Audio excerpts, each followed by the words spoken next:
байна уу чанаа? Бүдүү ах намайг амар тавиулж явуулсангүй. Тэр үргэлжил хүмүүсийг төрхөрч над руу тавшуулаад байх юм. Тэвсэн ирнэ өөрөө усанд хайсан чулуу шиг орон мөрөхгүй алуу болчихлоо. Уулын өмөрт дулаасж байна гэж бодсон үгүй юм байна. Тэр уул миний итгэл дотор л байдаг юм байна.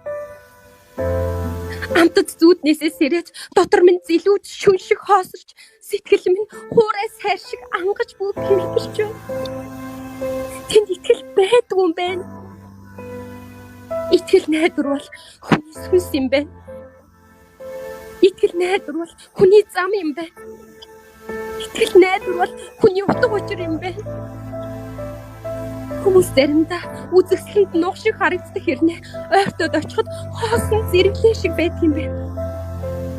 Хүмүүс заримдаа инээж тэрвэрдэг хэрнээ хүндирөөд харахад уурсан хэлээж байдаг юм байна. Байна уу чанаа? Хөөе Тугалхан. Чи яагаад уйлаад байгаа юм бэ? Бити үйл заяа. Нэрээ би чамд нэг тэнэг үлгэр ярьж өгөх үү? Эртээ урдийн цагт нэг далавчаа гэмтээсэн хун шувуу намагт унчхаж гинэ. Хугарсан далавчтай хун намгийн мэлхийнүүд шуугилдан ухтаж гин. Хун шавар тунаад шавхаад хутгалдан дэмийл дороо тонгочин ганганахад "Өө энэ хинбэ? Ямар гэж халтар амтан бэ? Өө хөөрхий, сүрнээс цаашгүй юм байна. Нисчих чаддгүй юм байна шүү дээ. Энэ нэр нь яг шувуу муу юм уу? Намайг твтэж байгааг бодоход бидэнтэй л адилхан мэлхий биз? Энэ айгүй бол өөрийгөө шувуу гэж боддог доо" гэлцэн өдөр бүр л мэлхийнүүд хонгийн тухай шаагалдан ярьдаг байжээ. Хийх ажилгүй ваагалд сууцгаадаг тэдэнд хонг судлах, түүнийг хоргоох, үг өдөж зарим нь бүр найзалж ойртоод бусадтай гайхуулах, эсвэл муучлах гээд их л ажил ундарч гинэ.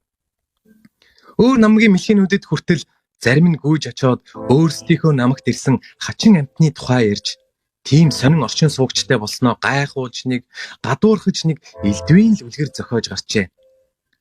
Харин нөгөө хун шувуу тэднийг өөрсдийнхөө намагт байхыг зөвшөөрсөнд нь талархан дотносож, заримдаа мэлхийнүүдийг нуруун дээрээ суулган цэнгэг усанд хүн зугаацуулдаг байлаа. Тэгээд цаг хугацаа өнгөрч нэг л мэдхэд хунгийн далавч эдгэж гинэ. Хун нисэх болсноо мэлхийнүүдэд хэлэхэд тэд бусад намгийнханд гайхуулах юмгүй болсондоо дургуутсаж хунг намгтаа үлдэхийг ятгажээ. Тэгээд бас хунг "Чи биднээс бага зэрэг том битэл болохоос биш яг бидний л адил мэлхий гэж хүртэл итгүүлэх гэж оролдсон байгаа юм. Гэсэн ч үүлэн дээгүүр ганганалтанд суух хунгийн сүргийг харсан хун мэлхийнүүдээс өргөшөөл ирээд ижил сүргэлүүгээ хөөрн нисжээ. Хунгийн нуруун дээрээс буух дургу хідэн мэлхий түүнийг хөөрн нисгэд бүрж ихээр уурлаж ач хариулж мэддэггүй тэр өөдгүй хунгийн араас нэгэн зэрэг нулимхыг бусадтай уриалжээ. Ингээд мэлхийнүүд хөөрн нисэх хунгийн араас нэгэн зэрэг хамаг хүчээрээ нулимжээ. Тэгээд яасан бэ? Чи өөрөө сайн бодолтой Тугалхан. Яасан байж болох вэ? Би юу ч бодмааргүй байна. За яах вэ? Мэлхийнүүдийн дээрээс өөрсдийнх нь шүлсэн бороод асгахгүй юу та?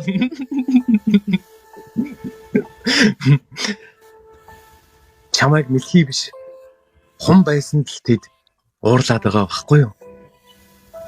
Үүнээс хойш тэд чам руу шүлсээ хаях бүртэн чи илүү дээр нисэж яваагаа санаж байгаарай. За юу Тугалхан?